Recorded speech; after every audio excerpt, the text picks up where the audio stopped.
여러분 인생을 살아가면서 고민 어떠세요? 많이 있으세요? 아니면 없으십니까? 많이 있어요? 뭔 고민이 그렇게 많으셔? 다 마찬가지일 거예요. 고민 없는 사람이 어디 있겠어요? 여기 서 있는 저도 고민이 있어요. 말을 못하고 내색을 안 해서 그렇지. 저도 사람인데 왜 고민이 없겠어요? 사람은 무슨 고민이라든지 가지고 있는 고민이 있다는 거예요. 근데 대부분 많은 고민이 있는 가운데서도 비중을 차지하는 고민이 분명히 있습니다. 큰 비중을 차지하는 고민이 있는데 그 큰 비중을 차지하는 고민이 어떤 고민이에요? 무엇 때문에 그렇게 큰 비중을 차지하고 있습니까? 여러분, 무슨 고민 때문에 그렇게 많은 비중을 차지합니까? 모르긴 몰라도 경제적인 문제로 고민하고 계시는 분도 꽤 많으리라고 생각합니다. 그런데 여러분 이거 아세요? 고민 중에서 돈으로 해결할 수 있는 고민이 있다면 그건 고민도 아니라는 거예요. 아니 목사님 무슨 말을 그렇게 하세요? 돈이 없으니까 고민하지. 돈만 있으면 고민할 것도 아닌데 그게 무슨 고민이 아니라고 말씀하십니까? 라고 생각하는 분도 계시잖아요. 돈으로 해결할 수 있는 고민, 돈만 있으면 모든 걸 해결할 수 있다면 그건 고민이에요, 아니에요? 예? 고민이에요? 아니라는 거죠. 그래서 돈으로 해결할 수 있는 고민은 가장 작은 고민이라는 거예요. 고민이 없으면이야 말할 나위도 없이 좋겠지만 우리는 고민 없이 살아갈 수 없습니다. 100년도 채 안 되는 짧은 인생을 살면서 우리는 많은 고민으로 힘들 때가 너무나 많다는 거죠. 그런데 여러분, 지금 우리가 안고 있는 이 고민들이 정말로 돈으로만 해결할 수 있는 고민이면 얼마나 좋을까요? 아무 문제가 되지 않을 거 아니에요? 우리에게는 근데 돈으로도 해결할 수 없는 고민들이 너무나 많이 있습니다. 울어도 안 되고 힘써도 안 되고 도대체 어떻게 해야 그 고민을 해결할 수 있을까요? 지금 여러분에게도 많은 고민들이 있으리라 생각합니다. 사람은 반드시 우주 만물을 지으시고 운행해 나가시는 하나님의 도움을 받아야 할 수 있는 것들이 분명히 있다는 걸 우리는 깨달을 수 있어야 됩니다. 그래서 우리는 한 가지 놀라운 인생의 지혜를 발견할 수 있는데 하나님을 붙잡고 하나님을 바라보며 하나님을 의지하는 것과 세상을 바라보며 사람 붙잡고 사람 의지하는 것, 이것이냐 저것이냐에 따라서 그 사람의 인생은 극과 극이 될 수 있다는 거예요. 하늘과 땅 차이라는 겁니다. 왜? 천국과 지옥이 될 수 있기 때문에. 오늘 말씀에 보면은 험난한 인생을 지혜롭고 참으로 멋지게 헤쳐가는 한 시인의 등장을 우리는 알 수가 있습니다. 그 사람이 누굴까요? 우리가 너무나 잘 아는 다윗입니다. 오늘 시편의 내용을 보아 그는 대단한 고통과 환난을 지금 겪고 있음을 알 수가 있어요. 환난 정도가 아니라 생명의 위험을 받으며 쫓겨다니고 있다고 얘기합니다. 지금 그는 인생의 파탄에 도달해 있습니다. 다음과 같은 세 가지 표현으로 보아 다윗이 지금 얼마나 힘들고 어려운지를 알 수가 있는데, 첫째로 다윗은 재앙을 받고 있다, 이렇게 표현하고 있어요. 지금 그가 겪는 환난이 얼마나 힘들고 끔찍했으면 1절 하반절에 보면은 다윗은 내 영혼이 주께로 피하되 주의 날개 그늘 아래에서 이 재앙들이 지나가기까지 피하리이다, 이렇게 얘기합니다. 고난이 얼마나 컸던지, 고난이 너무나 힘들었던지 자기가 지금 다윗은 고난이라 하지 않고 어려움이라 하지 않고 뭐라고 얘기합니까? 재앙이라고 얘기합니다. 재앙. 재앙이란 말 어떤 말이에요? 환난의 차원이 아니며 버림을 받았다거나 버림을 받아도 저주 가운데 버림을 받은 차원이 바로 재앙입니다. 누구 하나 돌봐줄 수 없는 사람. 여러분에게도 얼마나 많은 고민이 있겠습니까? 어려움이 있겠습니까? 그런데 그 고민과 어려움 속에서도 야, 내가 지금 재앙을 받고 있구나 이렇게 생각하고 계시는 분 계세요? 그냥 조금 힘들 뿐이지, 조금 어려울 뿐이고 고민이 돼서 답답할 뿐이지, 그것 때문에 야, 지금 내가 재앙 속에 있구나, 재앙을 받는구나 이렇게 한탄하며 고백하고 계시는 분 계십니까? 아마 없을 거예요. 그런데 다윗은 지금 재앙을 받고 있다는 겁니다. 이런 고백으로 보아 다윗이 지금 얼마나 큰 파경 속에 처해 있는지 알 수 있지 않습니까? 두 번째는 사자의 밥으로 자기 자신을 표현하고 있습니다. 4절에 보면 내 영혼이 사자들 가운데서 살며 내가 불사르는 자들 중에 누웠으며 곧 사람의 아들들 중이라. 그들의 이는 창과 화살이요 그들의 혀는 날카로운 칼 같도다. 이렇게 얘기합니다. 다윗을 대하는 원수들을 지금 사자로 표현하고 있고 자기 자신은 그 사자 중에 처해 있다고 고백합니다. 이는 자신이 맹수의 밥으로 먹혀야 할 위기에 처했음을 말해주고 있습니다. 또 불사르는 자 중에 누웠다라는 말은 화형당하기 직전에 비참한 한 인간을 지금 묘사하고 있습니다. 다시 말하면 다윗은 사자 앞에서 공포에 떨다가 잡혀 먹어야만 하는 토끼와 같은 존재이며 또한 화형당할 수밖에 없는 비참한 인간으로서 자기 자신을 표현하고 있다는 거죠. 계속해서 그는 그들의 이는 창과 화살이요 그들의 혀는 날카로운 칼 같도다 이렇게 고백합니다. 이것은 저들에게 다윗의 몸이 산산이 찢겨나갈 위기임을 지금 말해주고 있습니다. 세 번째로 다윗은 억울하다 이렇게 호소하고 있습니다. 6절에 그들이 내 걸음을 막으려고 그물을 준비하였으니 내 영혼이 억울하다 이렇게 얘기합니다. 지금 다윗을 잡기 위한 원수들이 함정과 웅덩이를 파고 자기에게 확대를 가하는 것이 억울하다는 겁니다. 내가 왜 그런 학대를 당해야 되는지 이유가 없다는 거예요. 억울하다는 겁니다. 사람이 제일 속상하고 화가 날 때가 언제예요? 억울함을 당할 때 아닙니까? 눈물이 제일 많이 흘러날 때가, 저는 억울함을 당할 때가 제일 많이 눈물을 흘린 것 같아요.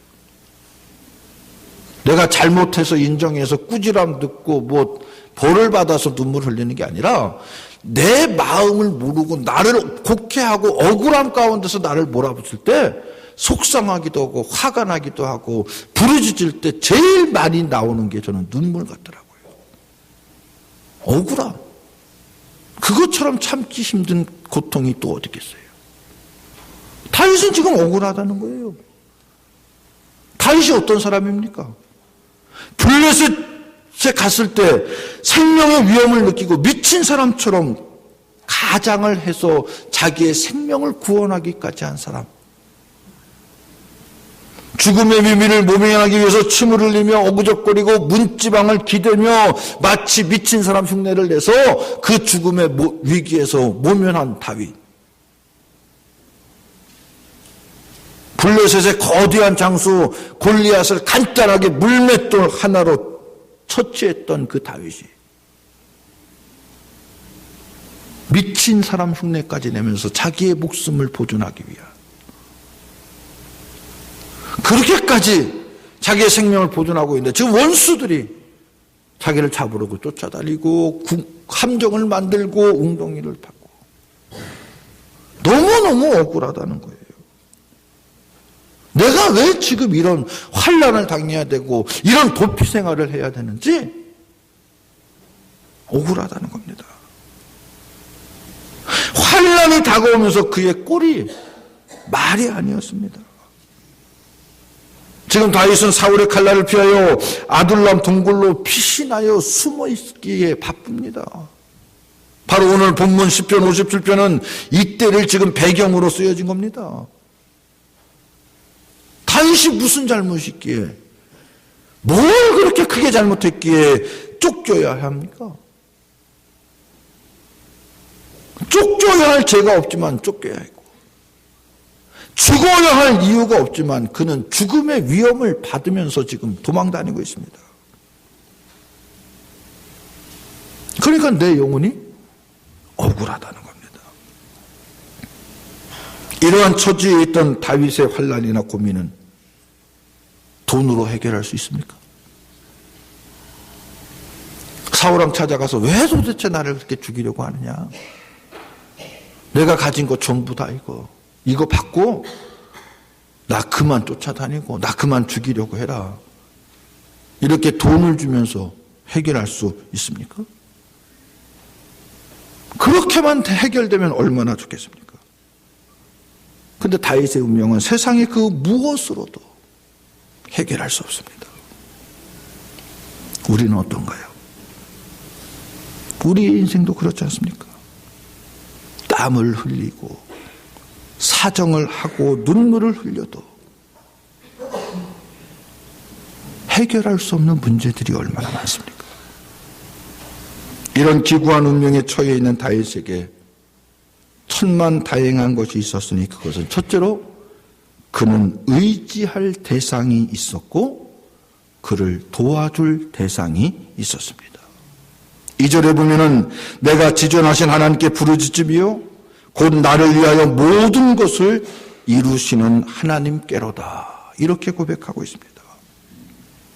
환난의 위기 속에서 다윗은 목이 터지고 가슴이 저미도록 부르짖었습니다. 울부짖었습니다.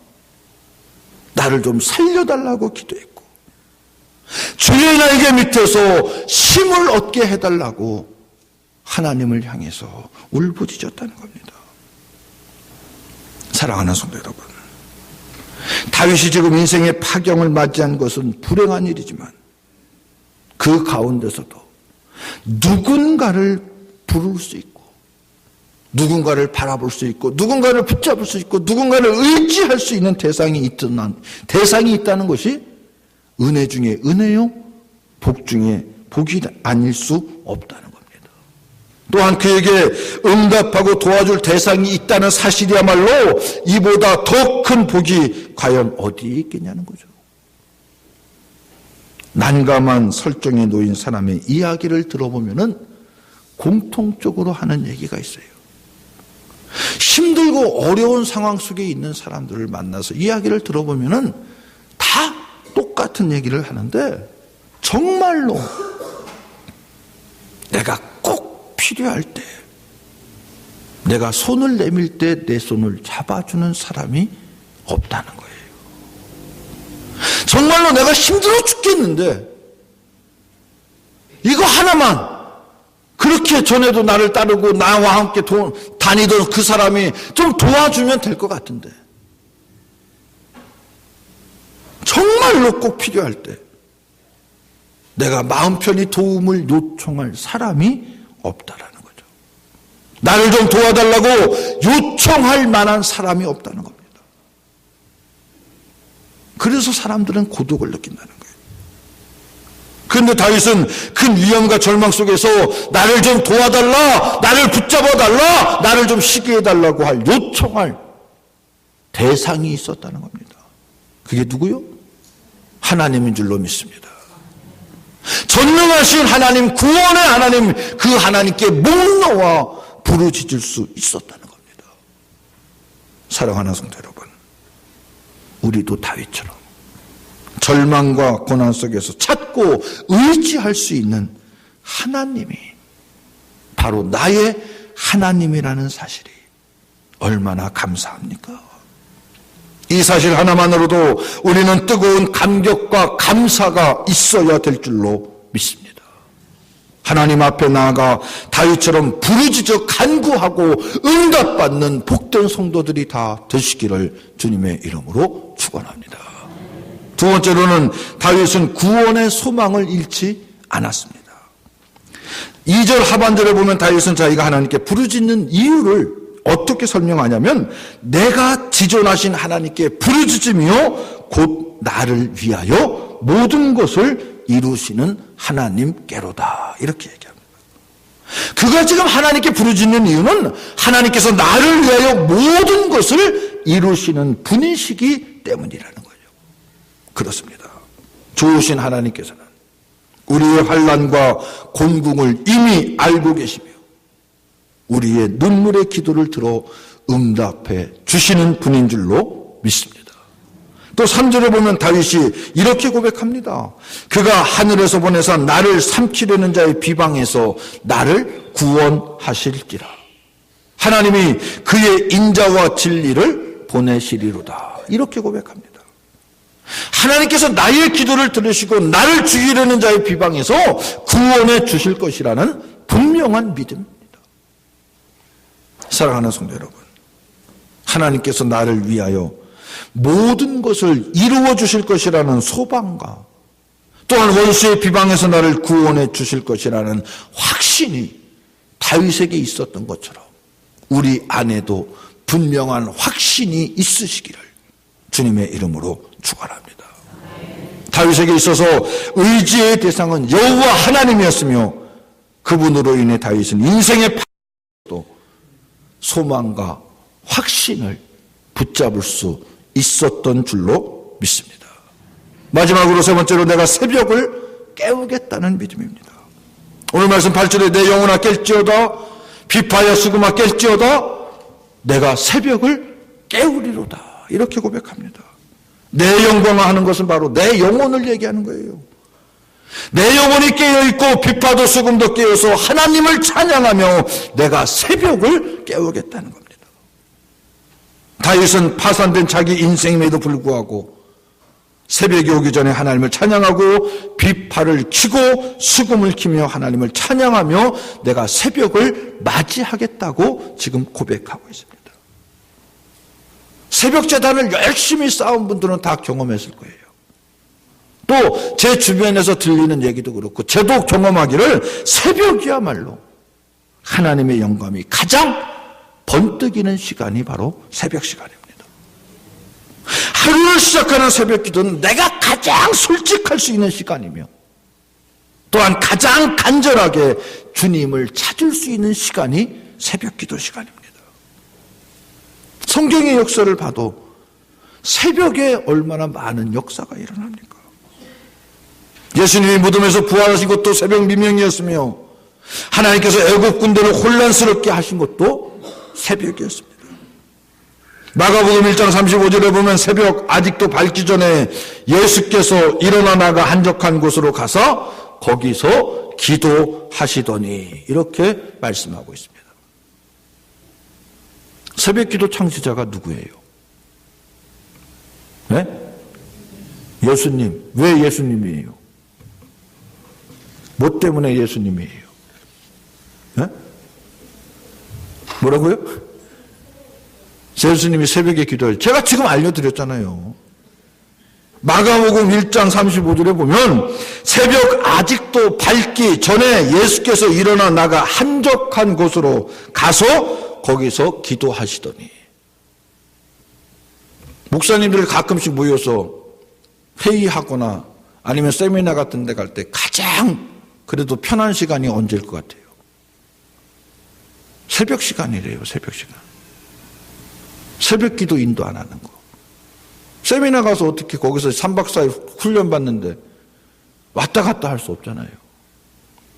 저도 지난번에 전도폭발 임상훈련 가서 아침 6시부터 밤 8시, 9시까지 그냥 정말로 풀로 교육받는데도 새벽 4시 반에 안 일어나니까 그건 좀 견딜만 하더라고요. 네. 그래서 가끔씩 목사님들이 야 도대체 새벽 기도 누가 만들었어? 그렇게 얘기해요. 그럼 누가 만들었어요? 예수님이 만드는 거예요, 예수님이. 야, 예수님이 만들었지. 새벽 미명에 한적한 곳에 나가서 기도하셨다고 성경에 몇 번, 얼마나 많이 써 있어. 예수님이 만드신 게 새벽 기도야. 그 말에 다들 그냥 아멘 하고 말죠, 그냥. 꼬리를 숨기고 맙니다. 또 시편 46편 5절에 보면은 새벽에 하나님이 도우신다고까지 우리에게 약속하고 있습니다.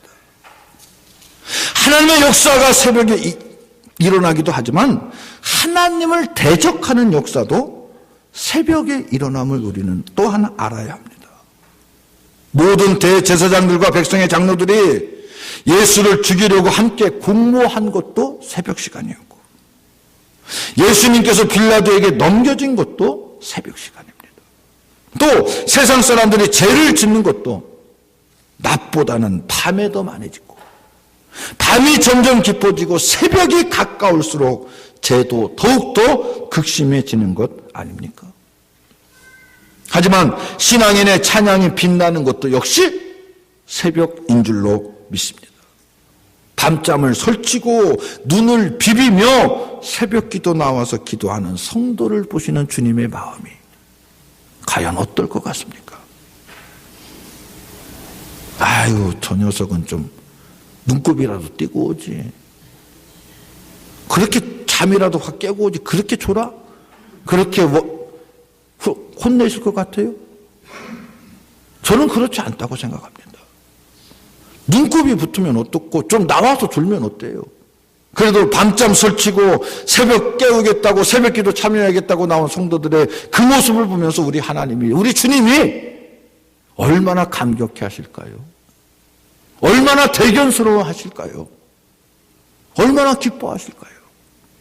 여러분의 자녀들을 키워봐서 알지만 자녀들이 뭐 한다고 하는데 참 힘들고 어려워요. 그래도 자기가 한다고 하면서 실수해도 야 인마 그거 왜 해서 실수했어, 내가 하게 놔두지, 괜히 그냥 일만 만들었다고 구박하십니까? 얼마나 대견해요. 아이고 수고했다, 참 고맙다, 대견한 마음속에 여러분들 자녀들을 더 격려하고 칭찬해 주는 거 아닙니까? 우리 하나님도 그럴 것 같지 않으세요? 새벽에 눈 비비고 나와서 한참 곤히 잠든 그 새벽 시간 4시 반, 4시에 일어나서 준비하고 나오는 게 그게 보통 힘든 거예요. 얼마나 대견해 하실 거예요. 사실 한국교회 기적의 부흥도 이 새벽 기도에서부터 시작되었다고 저는 확신합니다. 한국전쟁이 시작된 이후로 한국교회는 매일 아침 새벽 기도회로 모이는 습관이 생기기 시작했다는 거예요. 세계적인 전도자 빌리 그레이엄 목사님이 1952년 12월에 한국을 방문하게 되었습니다. 전쟁의 참호 속에서 과연 한국의 교회들이 얼마나 하나님을 찾고 부르짖고 그들에게 용기를 심어주기 위해서 한국을 방문하게 되었겠죠.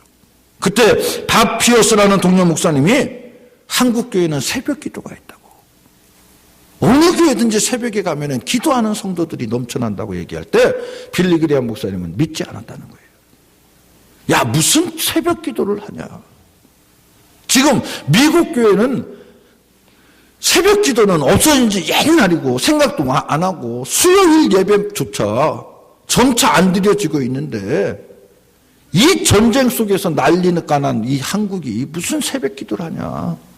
믿을 수 없다. 있을 수 없는 일이다라고 얘기했을 때 그럼 내일 아침에 저랑 같이 한번 다녀보자고. 아, 좋다고. 내가 눈으로 확인해야 되겠다고. 그래서 그 다음날 아침에 이제 새벽에 일어나 어둡고 추운 새벽길을 헤매면서 교회를 찾았습니다.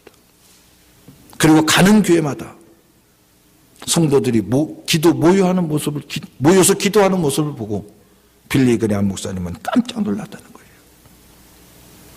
아담한 교회뿐만 아니라 엉성하게 기둥만 서 있는 교회당에도 사람들이 모였다는 거예요. 그들의 머리 위에는 천정도 없었고 뼈를 쑤시는 찬바람을 막을 바람벽도 없었는데 바닥에는 깔아놓은 마루도 없이 교인들은 각각 장작계피를 한둘씩 그 언 땅에다 놓고 깔고 무릎을 꿇고 거기에 앉아서 기도하는 모습을 빌리 그레이엄 목사님은 보았다는 거예요. 그리고 그는 거기서 뜨거운 고백을 합니다. 교회가 천주교회보다 먼저 새벽종을 울리는 나라는 세계에서 한국교회 밖에는 없다라고 고백하며 하나님께 감사의 기도를 드렸다는 겁니다. 사랑하는 성도 여러분, 우리 한국교회가 부흥 성장한 게 저절로 된 게 결코 아닙니다. 우리 신앙의 선배들이 전쟁의 배고픔과 상처와 쓰라린 전쟁의 절망 속에서도 하나님에 대한 소망을 잊지 않고 하나님의 역사가 실현되리라는 확신을 가지고 밤낮 가리지 않고 주님 전에 모여 기도했기 때문인 줄로 믿습니다. 새벽 미명에 일어나 살을 깎는 강추위 속에서도 무릎을 꿇고 통곡의 기도를 드렸기에 그 믿음의 선배들의 기도에 응답해 주셨다고 저는 생각합니다.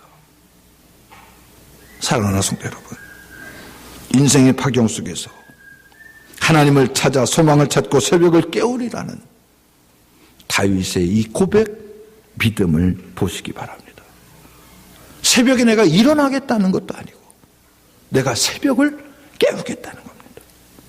이것은 신앙의 결심이용 결단입니다.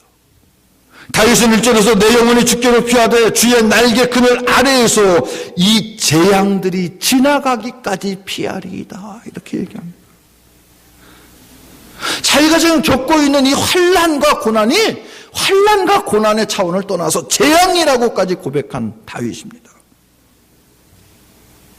그런 다윗이 새벽을 깨우겠다는 거예요. 고난과 환난 가운데 힘겨운 게 있습니까? 지금 여러분들을 사로잡고 있고 주저하게 만드는 고민이 무엇입니까? 돈으로, 힘으로도 해결할 수 없는 문제들이 얼마나 많이 있습니까? 이제 우리도 다윗의 믿음을 바라볼 수 있기를 바랍니다. 다윗의 그 믿음을 우리도 소유할 수 있기를 바랍니다. 내 영혼아 일어나라, 비파야 수고마 깨어서 하나님을 찬양하자, 새벽을 깨우리로다. 사랑하는 성도 여러분, 사순절을 맞이해서 내일부터 특별 새벽 기도회가 시작이 됩니다. 함께 새벽을 깨울 수 있는 우리 모두가 되시기를 주님의 이름으로 부탁을 드립니다. 우리 모든 성도들이 새벽 기도 나오는 거 쉬운 일 아니죠. 요새는 삶의 패턴이 바뀌어져서 옛날에는 그냥 해만 지면은 뭐 할 일이 없었기 때문에 잠을 잘 수밖에 없어서 새벽에 일어나는 게 그렇게 지금보다는 힘들지 않았을 거라고 생각도 듭니다. 그런데 지금은 어때요? 뭐 할 일이 너무 많아요. 뭐 한두 시까지 뭐 일할 게 너무나 많아서 새벽에 일어나는 게 여간 힘들지 않습니다. 하지만 삶이 지쳐서 비록 힘들고 피곤할지라도 새벽을 깨워 주님께 기도하심으로 우리 모두의 인생이 주님의 복된 응답에 충만하게 넘쳐나심으로 날마다 주님과 동행하며 하나님께 감사와 영광과 찬양을 올려드릴 수 있는 복된 대동의 성도들이 다 되시기를 주님의 이름으로 축원합니다. 아멘. 하나님 감사합니다. 오늘도 저희들에게 귀한 주님의 날 허락해 주시고 함께 주님 전에 나와 하나님을 찬양하며 하나님께 경배할 수 있도록 축복해 주심을 감사를 드립니다. 어느덧 3월도 이제 하루밖에 남지 않았습니다. 3월을 시작하면서 주님께 지켜달라고 고백하고 기도했는데 벌써 3월도 이제 마지막 날입니다. 함께 해주시고 인도해주고 동행해 주심에 감사를 드립니다. 다가오는 4월도 주님과 함께 동행하길 원합니다. 주님이 지켜주시고 보호하여 주시고 인도하여 주셔서 우리 모두의 삶이 하나님의 영광을 드러내는 복된 삶 살아갈 수 있도록 축복하여 주시고 사순절을 맞이해서 저희들 특별 새벽 기도회를 시작합니다. 새벽을 깨울 수 있는 성도들 되게 하여 주시고 진솔한 마음으로 영혼을 깨울 수 있는 우리 모두가 되게 하여 주시고 새벽의 부르짖음으로 주님께 더욱더 응답받고 믿음으로 승리하는 복된 한 날 한 날 될 수 있도록 축복하여 주시옵소서. 그래서 주님께 고백하고 간구하는 것 응답받게 하여 주셔서 날마다 주님 안에서 주님과 함께 주님께 감사와 영광과 찬양을 올려드릴 수 있는 우리 대동의 모든 성도들 될 수 있도록 주님 인도해 주시고 역사해 주시고 축복하여 주시옵소서. 이 모든 말씀을 우리 구주 예수님의 이름으로 기도드리옵나이다. 아멘.